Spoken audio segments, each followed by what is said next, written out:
ગાંધીનગરના ચરણેથી મુખ્યમંત્રી ભૂપેન્દ્ર પટેલ 2 કિલોમીટર દૂર રહે છે અને તેમના બિલ્ડર મિત્રોને લાભ કરાવવા માટે આ ગરીબોના મકાન તોડવામાં આવી રહ્યા છે, આવા આરોપ લગાવ્યા છે ઈસુદાન ગઢવીએ।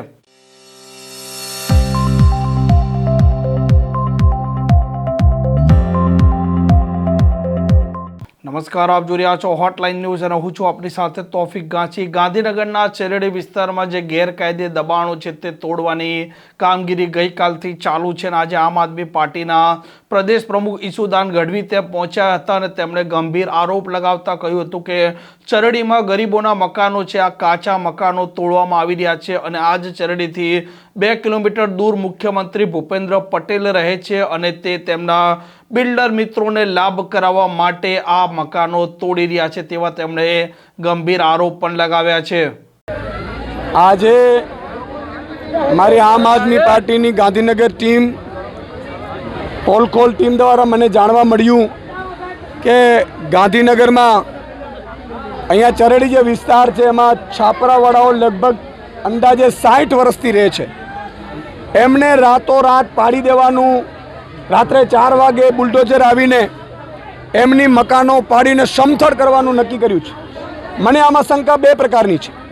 મુખ્યમંત્રી બિલ્ડર છે અને બિલ્ડરોના મિત્રો છે, એટલે કોઈ બિલ્ડરની નજર આ જમીન ઉપર પડી છે। આ હજારો કરોડની જમીન છે, બહુ કિંમતી જમીનો છે, એટલે આમને પોલીસ થ્રુ ડરાવી ધમકાવીને અહીંયા તમામ પ્રકારની જ્ઞાતિ રહે છે। ઠાકોર સમાજ છે, દેવી પૂજક છે, વણઝારા સમાજ, બધી સમાજના લોકો છે અને બધા મોટા ભાગે આપણા ગુજરાતી છે, કોઈ પાકિસ્તાની નથી।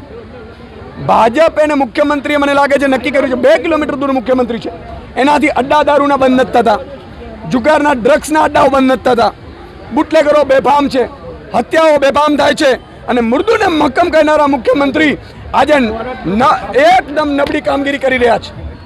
આ ગરીબોને આસિયાના આપવાના હોય, એમના મકાન તોડતા પહેલાં એને ઘર આપવાનું હોય। આજે 10મા ધોરણમાં ભણતી બાળકીઓ મારી પાસે રડતી હતી, આપણે કંપી જઈએ એવી રીતે રડતી હતી। એ બાળકીઓના ચોપડા રસ્તા ઉપર છે, ટ્યુશન બંધ છે। સરકારનું કામ બેટી બચાવો બેટી પઢાવોનો છે, બાળકોને આપવાના છે, એને ઘર આપવાનો છે અને ટ્યુશનની વ્યવસ્થા કરવાની છે। એની જગ્યાએ સરકાર એને તોડી રહી છે અને દુઃખ સાથે કહેવું પડે આ આરટીઆઈ થ્રુ અમારી ટીમે માંગેલું છે, હું આપણે વાંચી બતાવીશ। આ નીતિની અંતર્ગત આ નીતિ બનવામાં આવી છે। 1 મિનિટ। લાભાર્થી તરીકે જે કુટુંબો 1/12/2010ના રોજ ઝૂંપડપટ્ટીમાં રહેતા હોય તેઓને ગણવામાં આવશે। અમલીકરણ એજન્સી દ્વારા રિહેબિલિટેશન માટે ઇલેક્ટ્રિક બિલ, મતદાર ઓળખ કાર્ડ, સ્લમ સર્વે અથવા રેશન કાર્ડ, આ 4 પૈકી કોઈ પણ 2 માપદંડ આધારે લાભાર્થીઓની યાદી તૈયાર કરવાની રહેશે।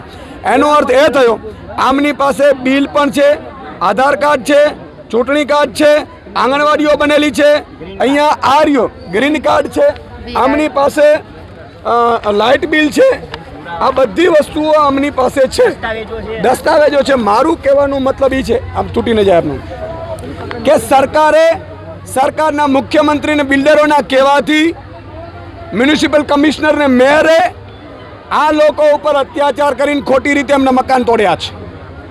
સુપ્રીમ કોર્ટની ગાઈડલાઇન્સ પણ છે, સુપ્રીમ કોર્ટની ગાઈડલાઇન્સની વિરુદ્ધ આમના મકાન તોડવામાં આવ્યા છે। મને લાગે છે કે આમની કમિશનર ઉપર, તોડનાર અધિકારીઓ ઉપર પોલીસ ફરિયાદ પણ થઈ શકે। જે રીતે આ નીતિ નિયમોને હવે મૂક્યા છે અને મૃદુને મક્કમની હવે વાત મુખ્યમંત્રી ભવિષ્યમાં ના કરે, કારણ કે તમે જે કામ કર્યું છે એ એકદમ તમારી પ્રજાને કચડવાનું કામ કર્યું છે, નિમ્ન કક્ષાનું કામ કર્યું છે। આમ આદમી પાર્ટીએ નક્કી કર્યું છે આ તમામ લોકો સાથે અમારી લગભગ 100 લોકોની ટીમ અત્યારે એમની સાથે છે। વકીલોની ટીમ મેં અમદાવાદ ને ગાંધીનગરની બોલાવડાવી છે। જરૂર પડે આ લોકોને જ્યાં જરૂર પડે આમ આદમી પાર્ટી એમને સપોર્ટ કરશે। રસ્તાથી લઈને વિધાનસભા સુધી અમે અવાજ ઉઠાવીશું। એટલું જ નહીં, અમારી હાઈકોર્ટની ટીમ અને સુપ્રીમ કોર્ટ સુધી જવું પડશે તો આ લોકોને ફ્રીમાં આમ આદમી પાર્ટી સવલતો આપશે વકીલોની, આ મેં ખાતરી આપી છે। મારી એટલી જ વિનંતી છે કે મુખ્યમંત્રી શ્રી, તમે કોઈ આ જમીન ઉપર કબજો કરવાનો પ્રયાસ કર્યો છે, પહેલાં આ લોકોની પીડા સમજો, એમને મળો। તમારા 2 કિલોમીટર છે અને હું તો કહું છું કદાચ 2 કિલોમીટર તમે દૂર લાગતો હેલિકોપ્ટર લઈને આવો, પણ જુઓ આમની પીડા સમજો। તમારી પ્રજા છે, તમારી પ્રજાની હાલત શું છે આજે બહુ જ ખરાબ છે. આજે અમારી લીગલ ટીમ આખી આવી ચૂકી છે. એમને મળશે, એમના કાગળિયાઓ જોશે. જરૂર પડે હાઈકોર્ટ અને સુપ્રીમ કોર્ટ સુધી અમે આ મુદ્દે લડીશું. આ પ્રકારના સમાચાર પ્રકારના અહેવાલ માટે હોટલાઇન ન્યૂઝ ચેનલ જોવાનું અને સબસ્ક્રાઇબ કરવાનું ભૂલતા નહીં. નમસ્કાર. આવા પ્રકારના વિડીયો તમને જોવા ગમતા હોય તો હોટલાઇન ન્યૂઝ ચેનલને લાઇક, શેર અને સબસ્ક્રાઇબ કરો.